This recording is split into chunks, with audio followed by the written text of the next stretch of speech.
Good afternoon. I'm Montserrat Miller, and I'm the Executive Director of the John D. Verdrinko Academy. I'd like to welcome each and every one of you on behalf of the Marshall University community to this memorial service celebrating the life of Dr. Alan B. Gould.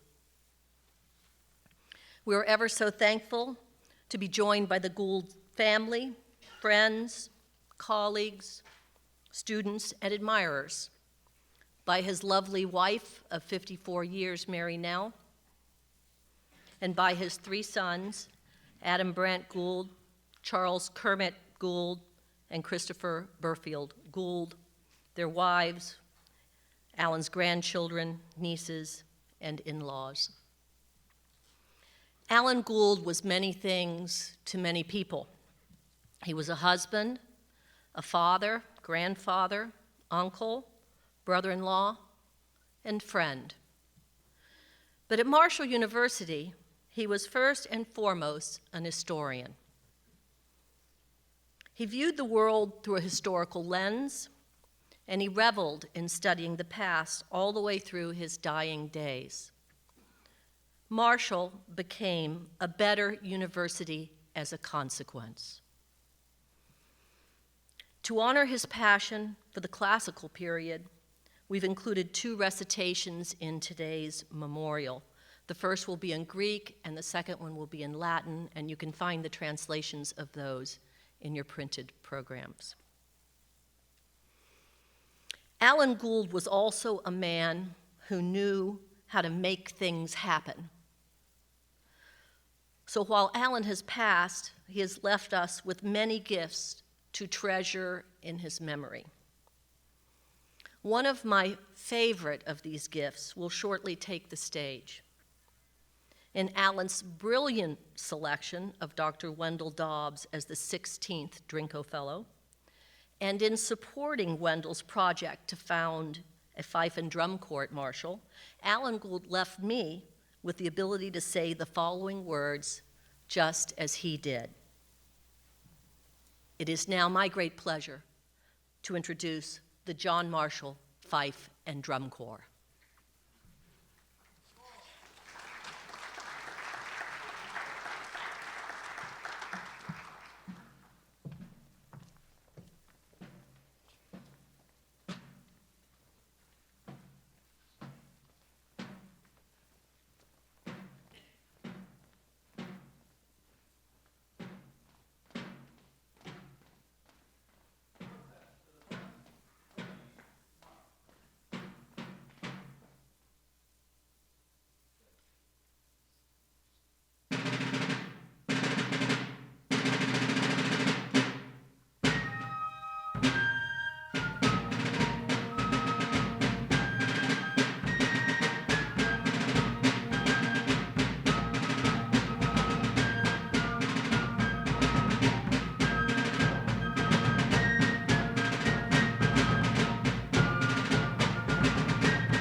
Hoie per pulon gene, toe de cae andron.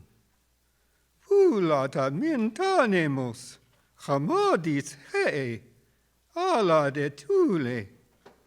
Tele to sapue, earos epidignitae hore. Hos andron gene, e men pue, ed apolege.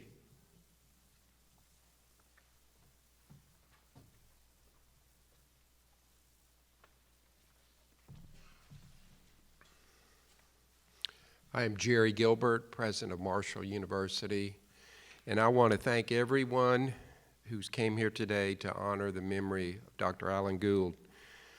Alan was Marshall through and through, and he was also a native of Huntington, so it is fitting that we come here together and have this memorial on the campus of Marshall, where he spent a good portion of his life.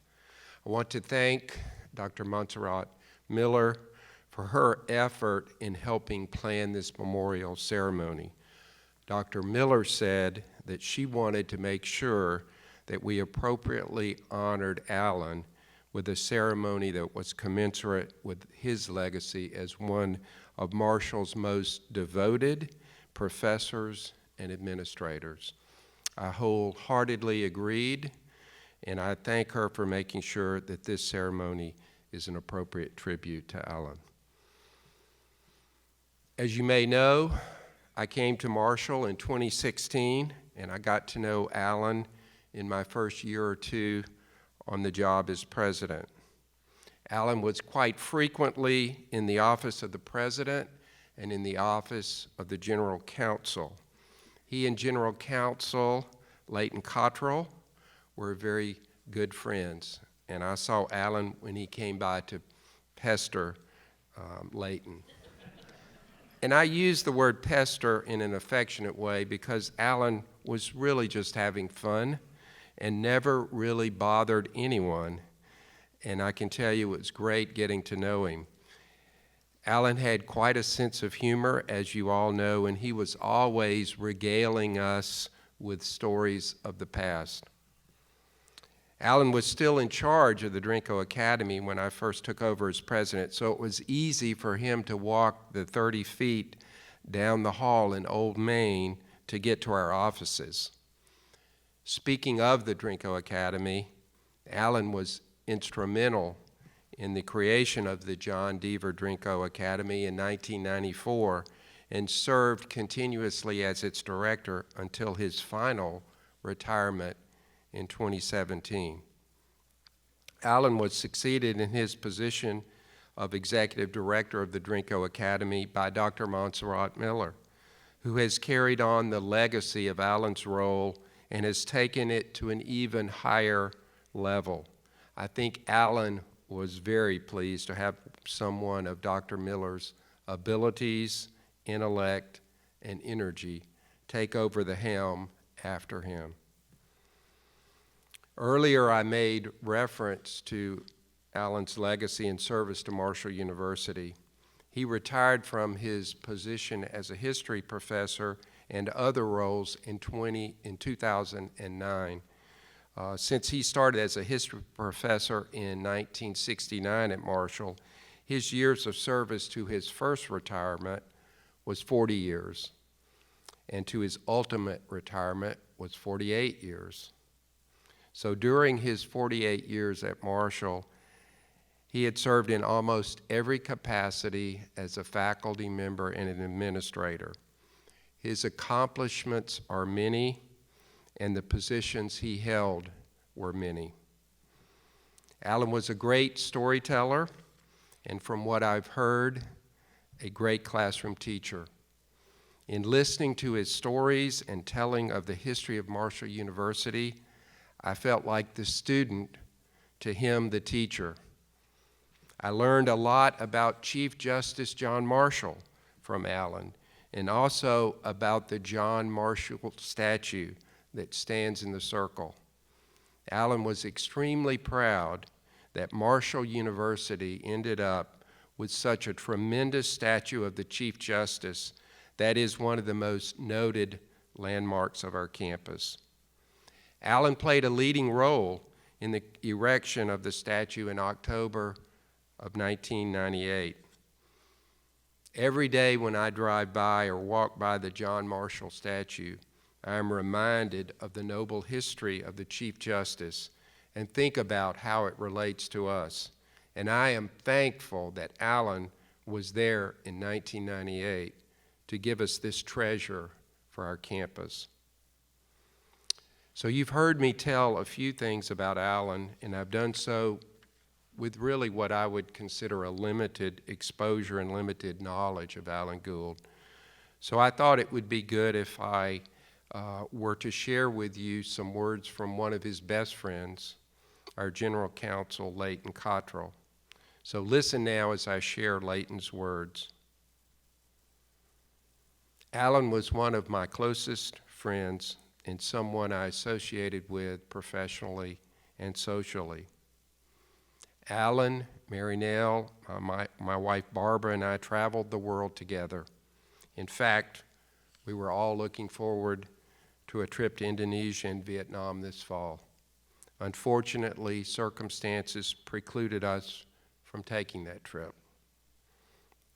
As you have heard and as you will hear in this ceremony, Alan had a most illustrious career and one for which he never asked for recognition for himself. He was a very humble guy. Alan lived to a ripe old age of 81, but he always remained a kid at heart. He was a jokester and a pal to his buddies, including me. I will miss my old friend and sparring partner. My sympathies and love to Mary Nell and the family. That's from Leighton. So as I prepare to close, I want to say that I feel honored to have known Alan Gould and thankful that he was here to greet me when I arrived. And I was thankful that he educated me about the university and about Chief Justice John Marshall. Many of us will miss him, and many of us will know that his impact on this university has been strong and will be long-lasting. Thank you.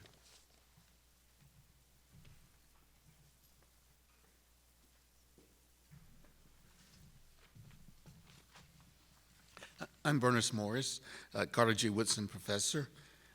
Mary Nell and members of the Gould family, I've been asked to read the proclamation from the West Virginia Humanities Council.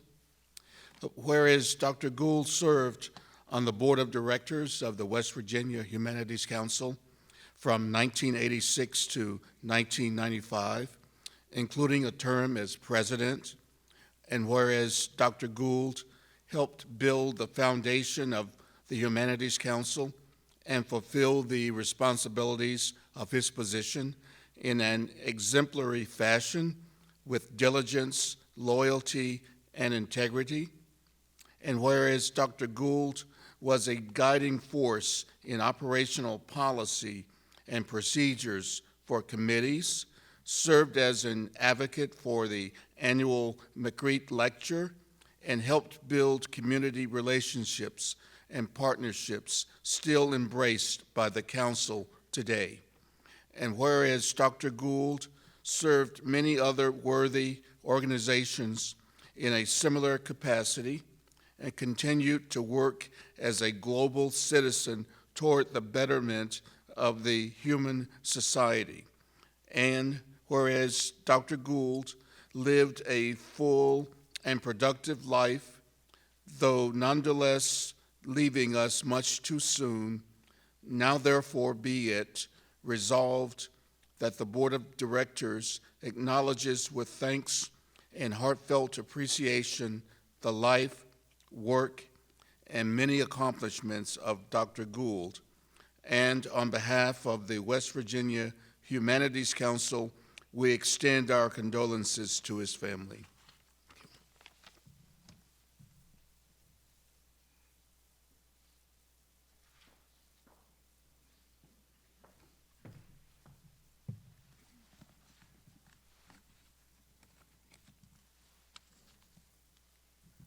Thank you, Dr. Gilbert, and to you, Dr. Miller, for your time and efforts in putting this program together today.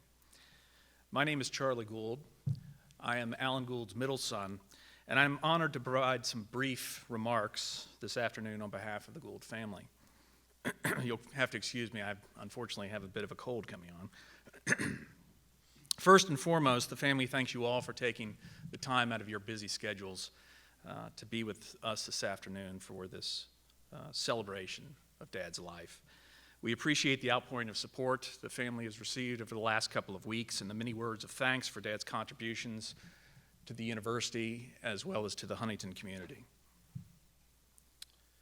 As Dr. Gilbert mentioned, Dad was a native Huntingtonian and the truest Kelly Green son of Marshall I have ever known. As the program today will attest, Dad loved this university and committed over 40 years of his life to the institution as a professor, administrator, and colleague. While Dad, without question, loved Marshall, it was actually his fourth love. The first was my mother, Mary Nell. The second, his 5 granddaughters. And the third was his love of history. Coming in a distant fifth was myself and my brother Adam and Chris. I want to talk a little bit about Mom and Dad. It all started for Mom and Dad with a blind date at that institution to the north. Dad was working on his PhD, and Mom was a junior from New Jersey. Dad somehow managed to land a second date, and things took off from there. Looking back, we have never really understood what attracted Mom to Dad. He was not one that you would call the perfect catch. Looking back at photos, he maybe weighed 125 pounds soaking wet. He had no real job, and he didn't even know how to drive a car. Mom actually taught Dad to drive after they were married, and he got his first driver's license. Of course, maybe he impressed her with his temporary employment as a Capitol Hill policeman in D.C. while he was conducting his research for his dissertation. Dad was always proud of that position and may well have mentioned it to some of you over the years. What he probably didn't mention, though, is that he was not authorized to carry a gun because he couldn't pass the firearm proficiency test. It was thanks to the late, great Senator Robert C. Byrd that Dad remained on the force, albeit tucked safely away at a post inside the Capitol complex. Dad had the opportunity to return to Marshall in 1969 as an assistant professor of history. Mom, while not necessarily keen at the time of coming to Appalachia, was assured by Dad that this would be a temporary stay. Little did she know that they would remain in Huntington together for the next 50 years. It was Mom and Dad's differences that made them the perfect pair. While Dad liked everything planned and organized, Mom was, and still is to this day, quite the free spirit. One example of many is when Mom and Dad were making their move to Huntington. While Dad was wrapping up his affairs in D.C., Mom came to town with specific instruction to find a suitable, reasonable apartment. Much to Dad's chagrin, Mom surprised him with the news that she had bought a house.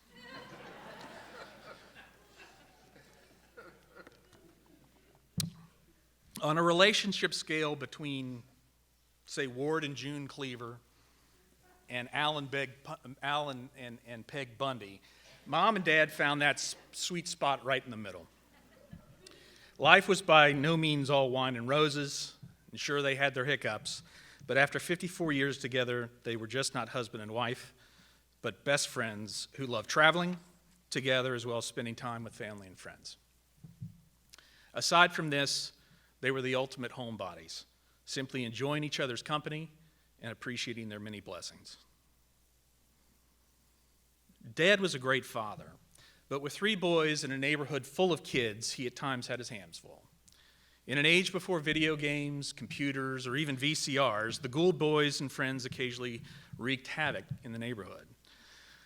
I've always believed that our antics back then played at least a small part in Dad's well-known affinity for Scotch whiskey. We boys learned important lessons from Dad. I recall an event when I was 6 and my brother Adam, I believe, was 8.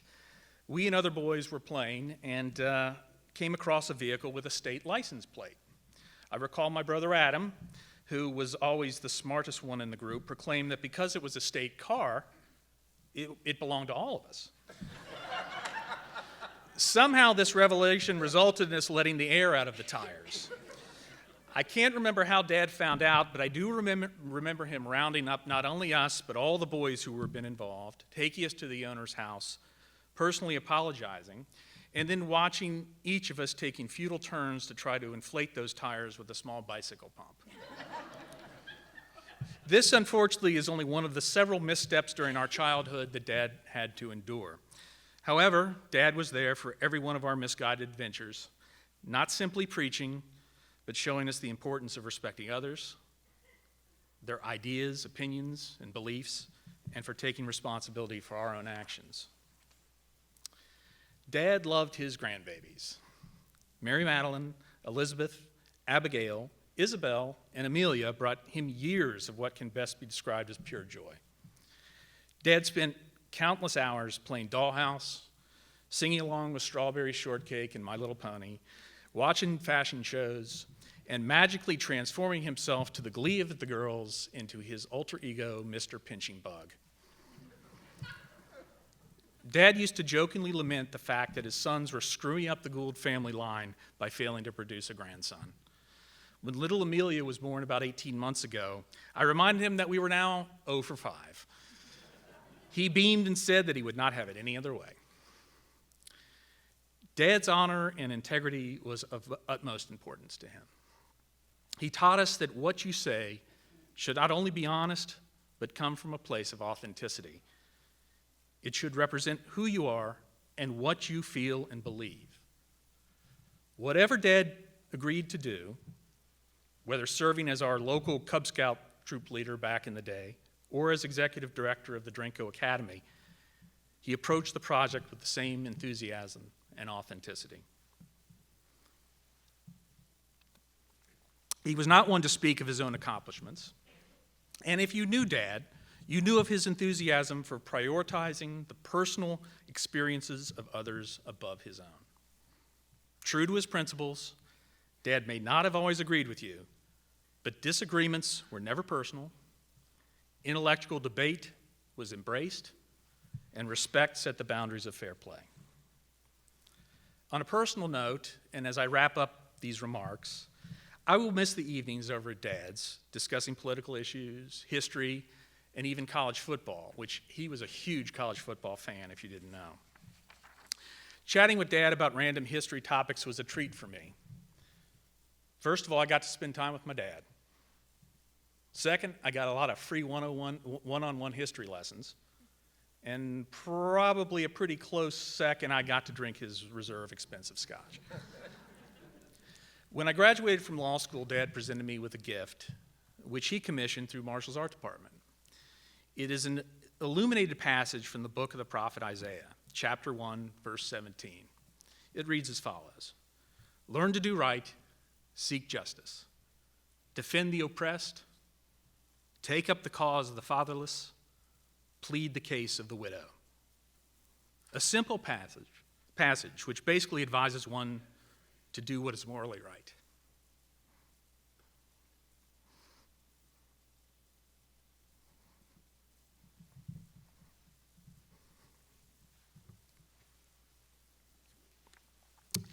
This is how Dad lived his life. And this passage, which hangs on my office wall, reminds me of him daily. Thank you.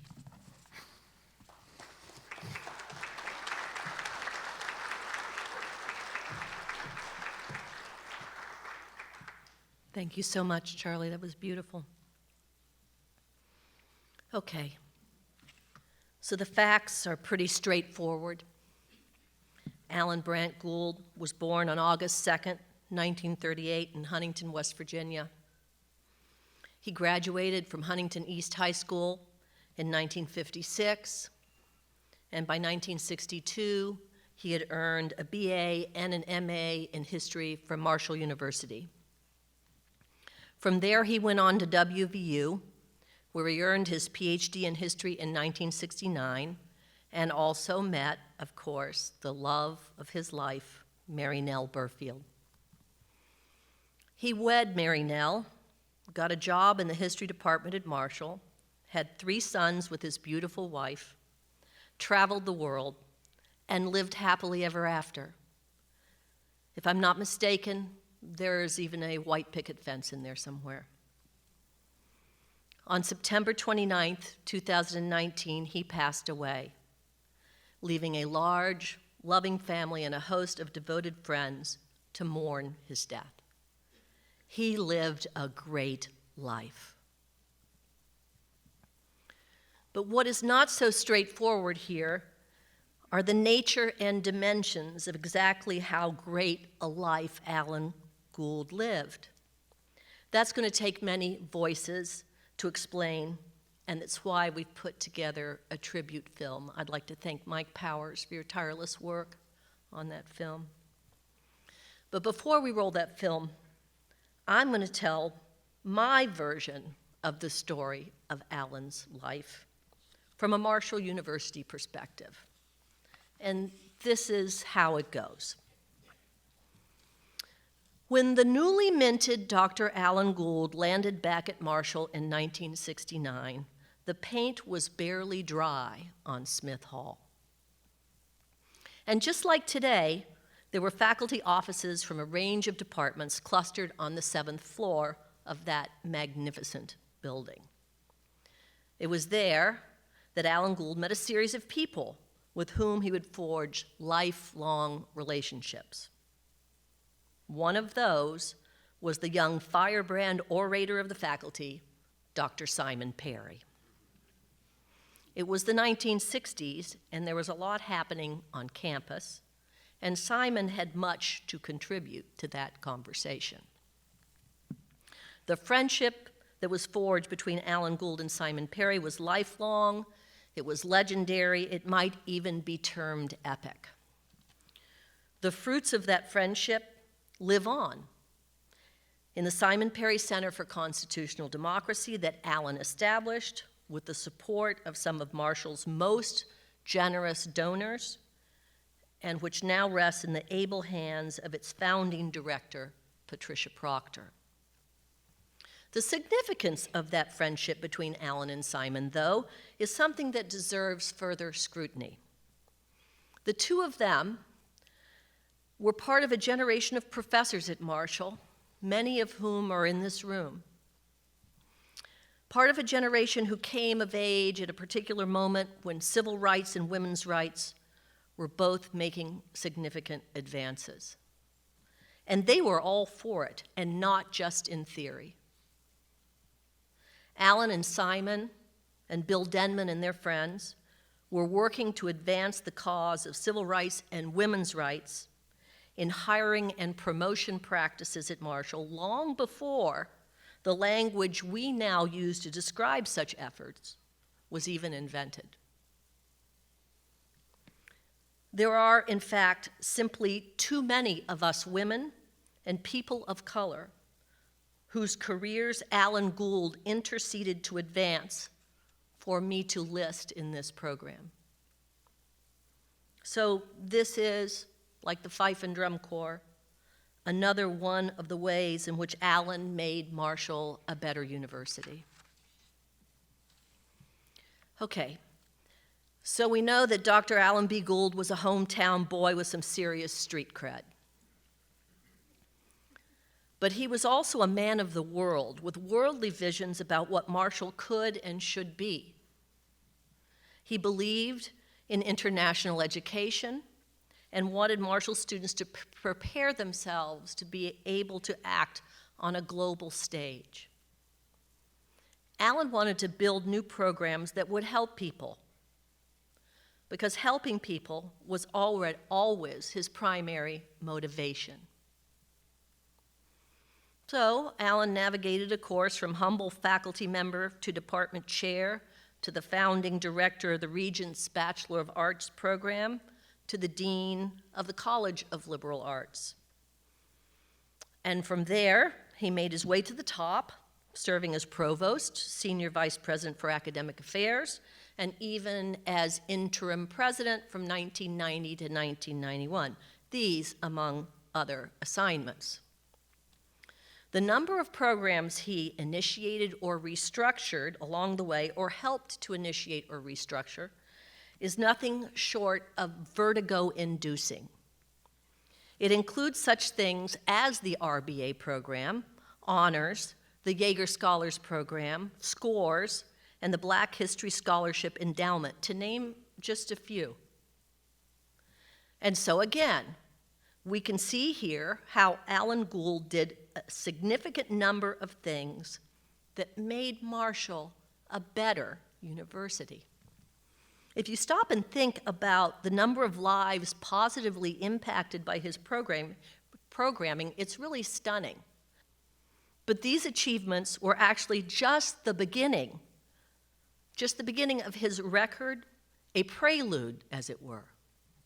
Because in the fall of 1994, Alan entered into a new phase that would usher in the happiest and most productive years of his professional life. It was then that he was named executive director of what was to be called the John D. Verdrinko Academy for American Political Institutions and Civic Culture. This new venture was the result of another one of Alan's epic friendships.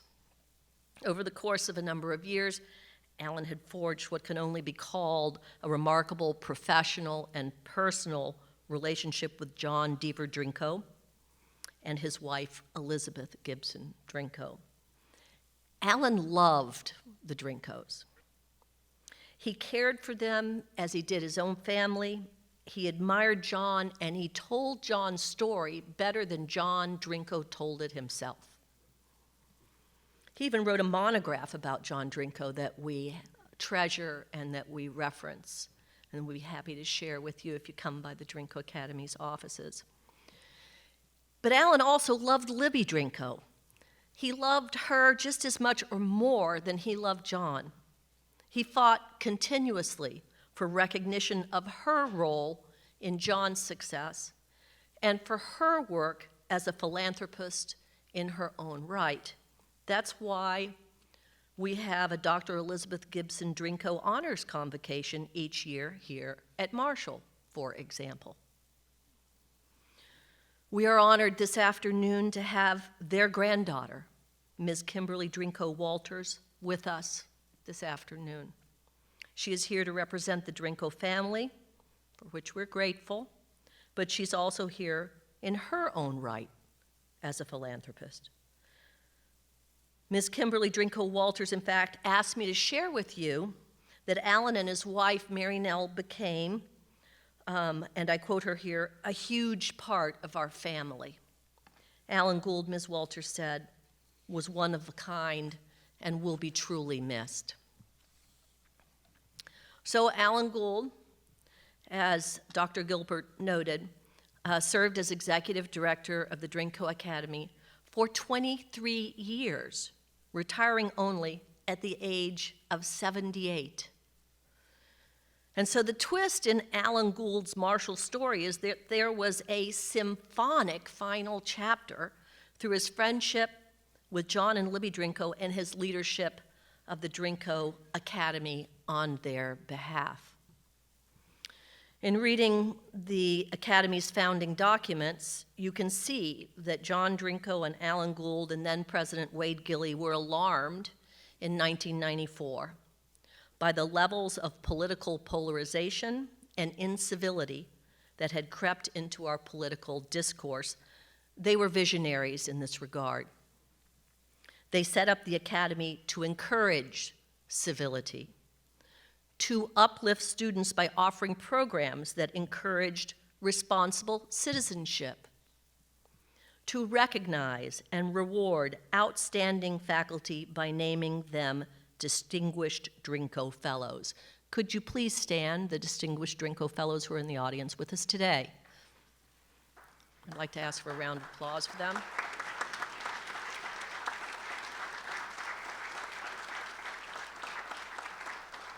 Thank you all for coming to honor Alan's memory.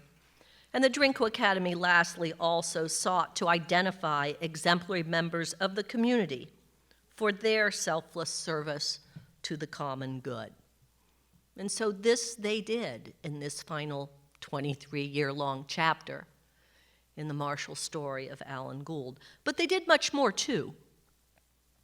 It was Alan Gould, for example, as interim president of Marshall, who made the first call for the construction of a new library in his 1990 State of the University address. Then, as executive director of the Drinko Academy, he and John Drinko rolled up their sleeves and rallied a huge number of supporters to make the new library happen. That's why the Drinko Library is called the Drinko Library. But they didn't stop there. They were also determined we needed to have a statue of John Marshall on campus, and that everyone affiliated with Marshall should have a better understanding of who the great Chief Justice was and how he'd shaped our nation's history. So Alan and John Drinko and others came together to make that happen too. In the meantime, Alan put together a proposal to establish the John Marshall Professorship in Political Science, which John and Libby Drinko both supported. And as a consequence, Marshall was able to entice no less a national figure than Gene Edward Smith and his wife Christine to make Huntington, this university, and the Drinko Academy their home. Now, if I can pause for a minute to note that sadly, we lost Professor Smith at the beginning of September, which is another terrible blow to us. And you should know that we will be having a memorial symposium in his honor this spring, and we look forward to having all of you join us for that. But returning to Alan Gould's Marshall story, in addition to all of the above that I've been through here, the John Marshall Fife and Drum Corps, the Simon Perry Center for Constitutional Democracy, the Dr. Elizabeth Gibson Drinko Honors Convocation, the Drinko Library, the John Marshall Statue, the John Marshall Professorship in Political Science that Gene Edward Smith held for more than a decade. There was also the co-founding with Professor Bernice Morris of the Dr. Carter G. Woodson Lyceum. I would submit that Alan's many and varied efforts to have Woodson's historical significance recognized represents a whole other set of gifts that he left us. And then there's the matter of historic preservation work. He was past president of the West Virginia Humanities Council, as was noted in the resolution, and past president of the River Cities Cultural Council, and he was a former chair of the Cabell County Historic Landmarks Commission. His efforts, in many respects, laid the groundwork for the whole process of the creative reinvention of downtown Huntington that we're enjoying today. All of these things are gifts that Dr. Alan B. Gould left us. All of these things demonstrate Alan Gould's commitment to fulfilling his civic duty.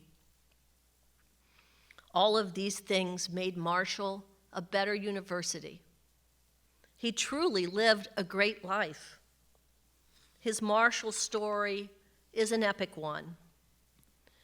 Dr. Alan B. Gould believed in heroes, and in believing in heroes, he was able to act in heroic ways that we should never forget. Thank you.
Alan is a son of Marshall. He went to Marshall. He was a professor and dean and vice president.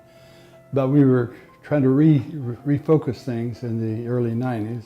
Alan, and we talked, he was very interested in the general concept that we were pursuing of raising the level of the undergraduate education, making ourselves more competitive so we could draw students not only from West Virginia and Ohio, but from around the country. I remembered that the Cabell County Committee of the National Society of the Colonial Dames gives a history scholars each year to an outstanding student. And Alan was the recipient. And we were so proud of him. And then later, we invited him to come and speak at our luncheon meeting for the Cabell County Colonial Dames. My late husband, Churchill Hodges, received the John Deaver Drinko Distinguished Service Award. We were so surprised and thrilled. The plaque is still proudly displayed on the wall with other favorite things. If time permitted, I could probably go on and on. Alan has been here long enough and has really influenced the community because he's been so much a part of it. Alan Gould was head of the Drinko Academy since its inception in 1994. And Alan brought a great deal of hard work, creativity, attention to detail. At the times I was on campus with my parents, I can't think of an event that didn't run like clockwork. The Constitution Week, the Quoits Tournament in particular, I thought that was very creative on his part because it brought together not only the administrators of the school, but the students and the town as well. And it seemed to be something where everyone had a good time. I also thought the part of Constitution Week, having the Supreme Court come in and having the high school students be able to observe what they're doing, it was a really good idea. Alan is the person who is responsible, first of all, for me being an adjunct professor here at Marshall, and he's also responsible for me being in my position as Equity Programs Director. Alan was my mentor. He was my advisor in graduate school, in the history department, and more importantly, he became my friend over the years. He gave me all the advice and counsel. Whenever I had a problem, I would go to Alan and he would advise me on what to do. And he was always on point in terms of his his wise counsel. Let me just tell you about my relationship, because it goes in several different directions. As I said, he was my mentor, and he was responsible for me getting the job here. And he agreed once I was hired that he would offer me his wise counsel so that I could be successful in my position. And Alan, I'd like to thank you for that. I know that we'll see each other again, my friend, and I miss you already tremendously. Secondly, Alan was he was my advisor in grad school, as I've already mentioned, and he counseled me on what classes to take and made sure that I got my graduate degree in history. Alan came to me and offered me a job. I was a bit surprised because I told him, I'm really not a teacher, I'm not qualified to teach. And he said to me, yes you are, you're qualified because you had the best teacher there could be. And I said, who might that be? And he just looked at me and smiled and said, you're not funny. We served many years on the Carter G. Woodson Memorial Foundation. As a matter of fact, Alan is probably responsible more than anyone else. He was the architect to get the statue of Carter G. Woodson erected here in Huntington in Dr. Woodson's honor. And I really think Alan's leadership, we wouldn't have gotten that done had it not been for his guidance and leadership. We also served on many committees together. Alan was the interim president here at Marshall. And during that time, he would call me and ask me questions, and I was really proud to offer him my advice because I felt like maybe this is a way to give back to Alan. Alan, I will miss you tremendously. I don't know what this university is going to do without you. You've left a hole in our hearts, and I wish all the best for your family, and from all your friends, I'd like to say we're going to miss you, my friend, and we'll see you at a later date. Well, I've been thinking about Alan a lot lately, and in thinking about him, I thought about the Sons and Daughters campaign here at Marshall, and to me that I like that because it speaks of two things. It speaks of family.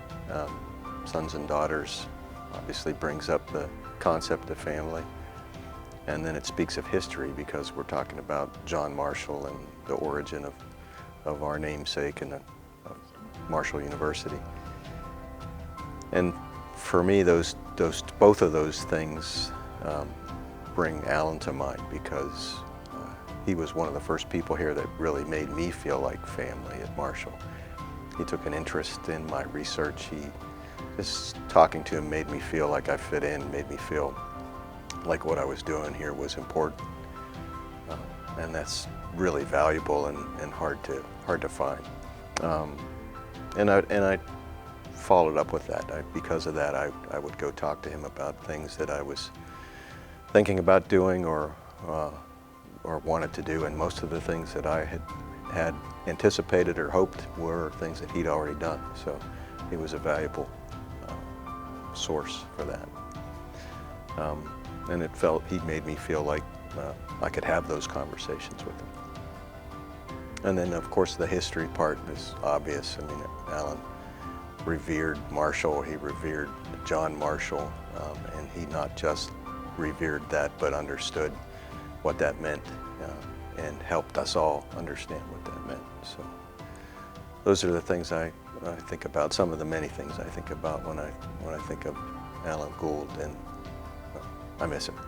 It was 2005, and I was in my very first semester at university in a strange state far away from my home. I was sitting in a class called Early American Diplomacy, and I distinctly remember being the youngest person in the room and one of the only women. Dr. Gould walked in and began the first lecture. He walked in and changed my entire perception of history. Your influence changed me. Your teaching inspired me. Your thinking propelled me to search for stories, to understand these stories that exist around us. You taught me how to value perspectives. Because of you, I became a history teacher. And to Dad's surprise, I totally found that job in history. And now, as the director of curriculum and instruction at my current school, I help other teachers develop history curricula which foster the joy that I experienced in every one of your classes. If or when I finally leave education, I hope to have been half the educator that you were to me. Thank you, Dr. Gould. You were my catalyst. You are my inspiration. My time knowing Dr. Alan Gould was brief, but I'm happy to tell this story. And it begins on the afternoon of Thursday, March 29th, 2017. And I was running an errand at CVS near campus when I got a text message from my department chair, Dr. Allison Carey, and the message was very brief, but it sounded urgent. And she said, I have a Dr. Alan Gould in my office, actually on the phone. I need you to come to my office. Where are you? And I was really nervous. At the time, I didn't know Dr. Alan Gould, and I thought, oh, there must be some kind of problem. I messed up. There's probably a problem with a student.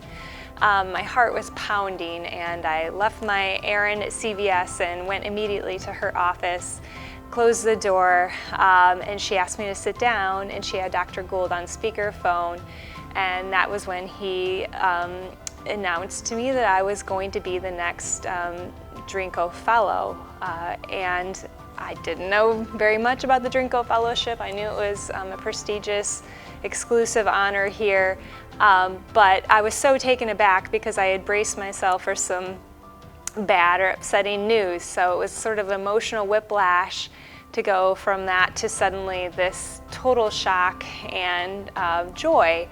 And I think I was just so taken aback that when Dr. Gould told me that I would need to be present at the Drinko Symposium 2 nights later, I absentmindedly just told him I had a conflict, that I was scheduled to give a reading at Moorhead, Kentucky, but quickly wisened up when there was a long silence following, and I took a hint and I said, of course, I'll be there. But that was the perfect opportunity for Dr. Gould to then sort of tease me for the gaffe. He never really let me live it down. But he was very much like that, just warm and generous and gracious, but also sort of quick-witted. He had a wicked sense of humor, and both those qualities put this junior faculty member at ease. I'm really sad that I didn't get to know him longer, but it doesn't change the fact that he had a really profound impact on my career here, and I'll be forever indebted and grateful to him for that. Alan Gould was a remarkable man, and he influenced Marshall University in more ways than I think any of us can appreciate.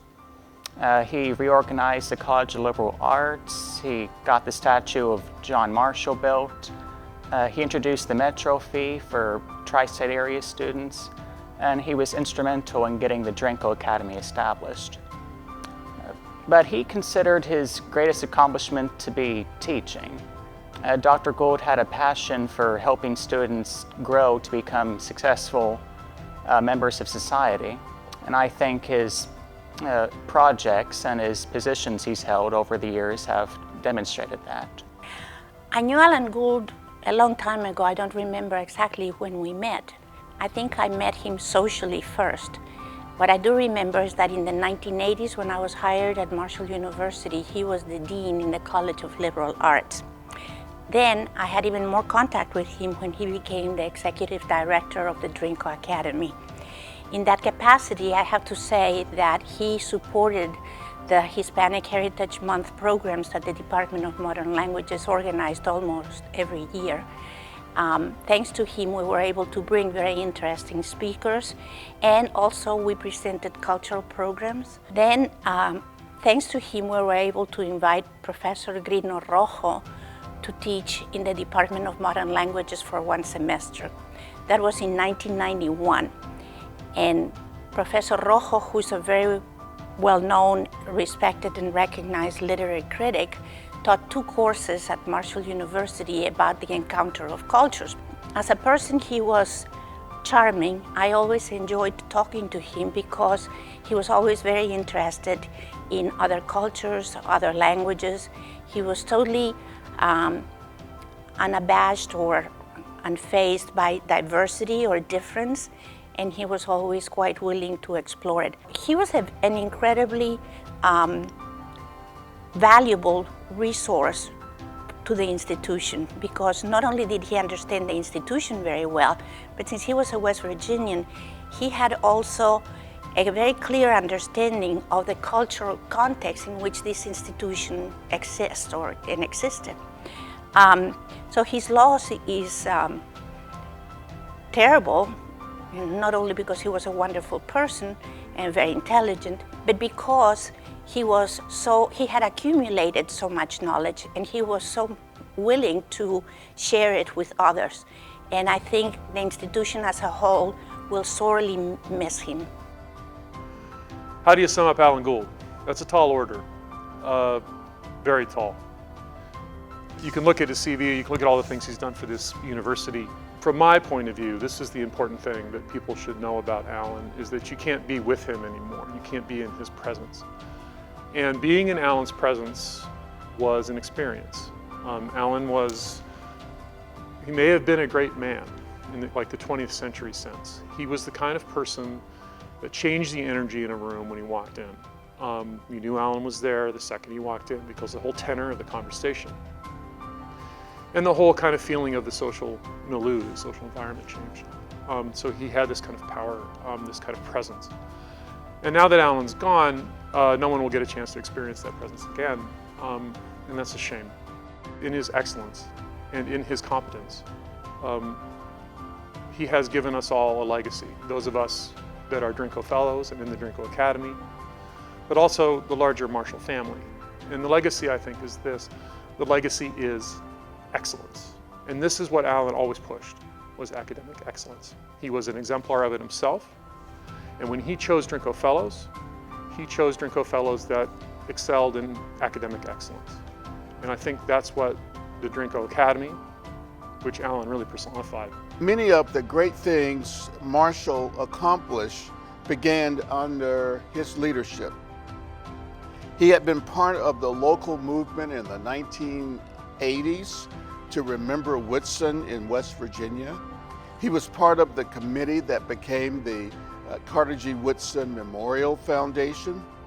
And the committee often met at the president's home in its early days, and I've seen photographs of Alan holding court there. The committee began work that eventually produced the Woodson statue on Hal Greer Boulevard. As dean and provost, Alan was instrumental in getting the Marshall Library to acquire many of Woodson's books and artifacts of his family. Under his leadership, Marshall established the Woodson Professorship in the 1990s and placed it in the School of Journalism and Mass Communications. In 2016, at precisely the same time, Alan and I separately concluded Marshall needed a Woodson Institute. It was his idea to call it the Lyceum. I was reluctant to call it that at first, but only for a split second, because the name is closely associated with Ole Miss, and our new president had come from Mississippi State University. Everyone knows the deepness of that rivalry. However, Dr. Gilbert has embraced the name and become a staunch supporter of the Lyceum. Alan wanted Woodson to be his final major success story, and it is. Together, we co-founded the Lyceum, which continues to receive wide public acceptance. Of course, I've been thinking about him all the time lately, and you, I think, naturally go back to when you first encountered somebody. And I first met him when I was a 20-year-old college student, and I was part of a group of students who were encountering a significant problem, and we went to him. And he saved us. He was a knight in shining armor. He believed us, he believed in us, and he supported us, and he solved our problem. And it felt magical. It felt magical to go to somebody in a position of authority, and that was a first. I mean, it wasn't as if we were students who felt entitled or went to people in positions of authority to solve our problems as a matter of course. It was a first, and that's how I first encountered him. So his presence to me as a student was heroic from the beginning.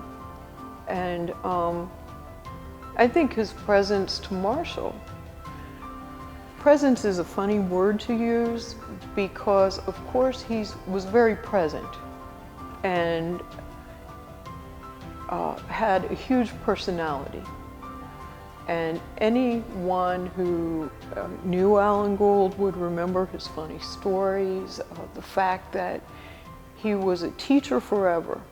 There was always an historical anecdote about whatever the problem was and how it had been solved effectively in history by someone else at this time. And he told wonderful stories, and he was a lifelong promoter and conveyor of history. But in a way, his presence took a back seat to his goal of enabling other people to do great things. And you know, in the world that we're living in, where so many people are very committed to their own individual success, it's very rare to have someone who commits himself to helping other people succeed and bringing great things into being in the process. when you look at what he did with the Drinko Academy, you know, it was established by John and Libby Drinko, but it was also established by him because he made that come about. And he used the Drinko Academy to help people, scholars from all disciplines. You had historians, you had political scientists, you had scientists, you had people from the fine arts, people from the liberal arts. When you look at the Drinko Fellows and the breadth and the range of the scholarship that he enabled, thousands of people have benefited from the work that he did. Not only for Marshall, but on a much greater platform. So, you know, presence is a word, but power in a positive way, power to enable people and to help people and to make the world a better place is what I think of when I think of him.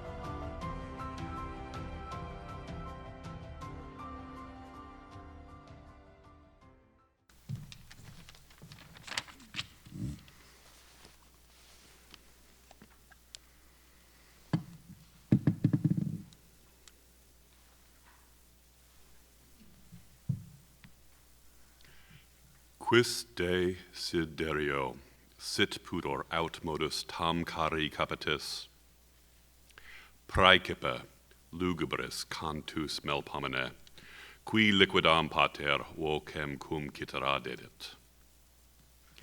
Ergo quintilium perpetuus suppor urget, qui puret justitiae soror, incorrupta fides, nudaque veritas, quando linveniet parem, multis ille bonis, flebilis occidit, nulli flebilior, quam tibi vergili. Tu frustrapius heu, non ite creditum poscis quintilium Deos. Quid si Thracio, blandius Orpeo, auditam moderera orbus fidem, num vanae rediat sanguis imagini, quam virga semel horrida non lenis precibus fata recludere, nigro compuluret mercurius gregi. Durum, sed levius fit patientia, quid corrigor est nefas.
Thank you, everyone, for joining us.